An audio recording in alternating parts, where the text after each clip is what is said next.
কালিদাস নামে এক গ্রাম ছিল।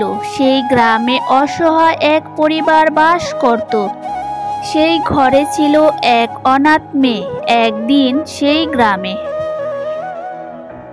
করিম ভাই, ও করিম ভাই, শোনো শোনো, লাবিব ভাইয়ের খবর কি, জানো কিছু? সেই দিন গ্রামের জমিদার করিম ভাইকে কিছু প্রশ্ন করছিল। শোনো করিম, তোমারে আমি কিছু প্রশ্ন করি। তোমার ছেলে লাবিব বিয়ে করেছে বুঝলাম, কিন্তু ঘরে তার একটা ছোট্ট কন্যা সন্তান আছে।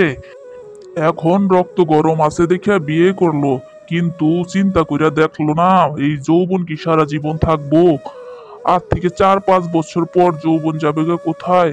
আর তখন তার মেয়েটা বড় হয়ে তাকে যখন প্রশ্ন করবে, বাবা তুমি আমার মাকে ছেড়ে কেন গিয়েছিলে, তোমার ছেলে কোনো উত্তর দিতে পারবে?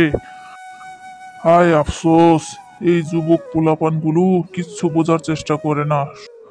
হায় আফসোস, তোরা কেন যে বুঝোস না, কেন যে নিজের বিবেক দিয়ে একবারের জন্য চিন্তা করিস না। আফসোস আফসোস।